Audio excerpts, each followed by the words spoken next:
the International Australian Air Show. It goes over the course of 3 days. 2 of those were completely booked out, making driving to the airport an absolute nightmare for most. Some people who were taking public transport just got off the buses and walked the rest of the way to the airport. Thankfully, when I went on the first day, which was lucky for me I guess, was compared to the rest of the days, arriving went smoothly. Without comparison, it was still quite bad. Once you drove off the freeway, there were about 4 kilometers of road till you reached the airport itself. And that single stretch of road took about an hour to cover. But once the cars were parked and I was through the gates, everything was fine. Arriving with time to spare before any flyovers or events started, it was time to see all there was to offer, starting with the exhibitions. Straight out the gate, the first thing I saw was a collection of drones, with some very large cargo planes looming over in the distance. That I will get to later.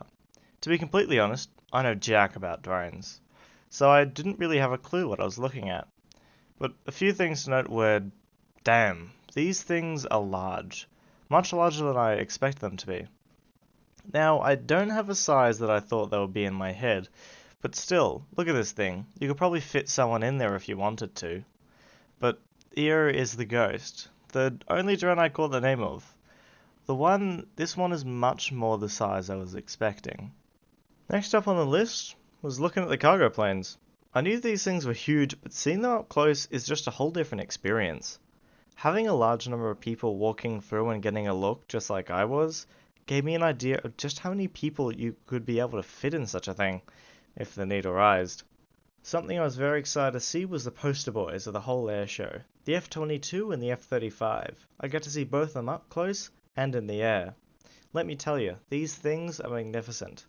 Call me a fanboy if you want, but hey, this is why I'm here. Something of note I want to say is I didn't realize how complicated the back of an F-22 looks. There's rectangular engines, which, to be fair, that's something it's known for, and flaps attached to it, which I can imagine is some kind of air brake. Well, after writing it down, it dawned on me. I can't list too many overly complicated things, but, well, there are a few other things I'd like to note. Like some of the ground vehicles. Even though they didn't have many, it was still nice to see them and have a look on the inside. Well, the regular trucks they let me inside, but for some reason they were quite opposed to letting me sit at the helm of an artillery truck. I got to hold a gun for the first time as well, and it will probably be my last. Don't take that as a righteous stance, because all I need as an Australian is a snake I can use as nunchucks to fight off any home intruders. Now for the interesting stuff that everyone came to see.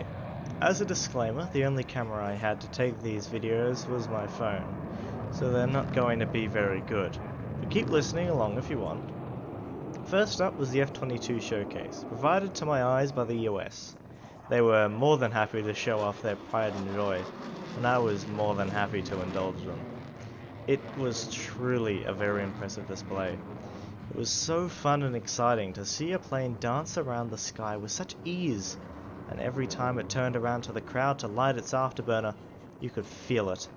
The memory of the F-22 will be able to live rent-free in my head for quite some time. Next up are the Black Eagles.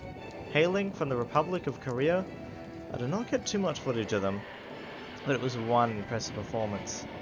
They did a lot of close formation flying, and every time I was thinking, they must have trained forever to fly with so much skill.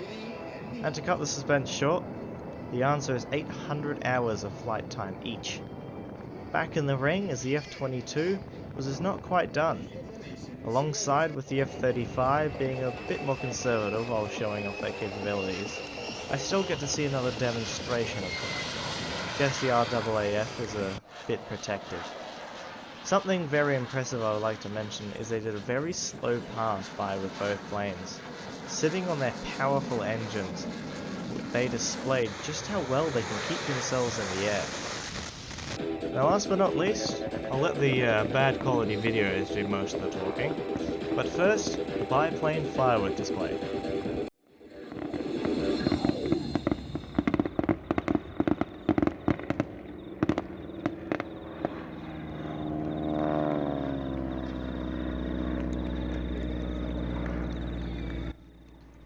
Truly pretty amazing it was to see it in person, and I have to wonder how someone can fit so many fireworks onto a plane. If it were not so dark, I would have loved to take a look. The humongous Hercules gave us a beautiful little display in the form of a flare dump. It does not show through too well on the camera, I must admit, but you have to trust me, it was beautiful.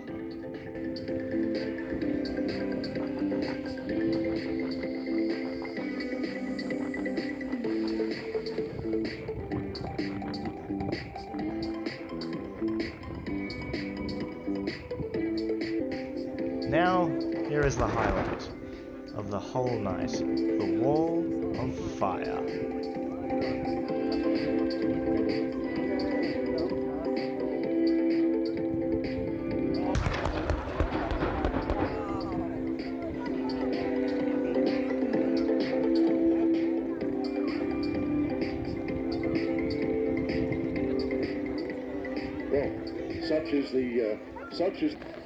Even though it was a nightmare getting to the airshow and leaving again, overall it was a great experience, one I can't rival anywhere else.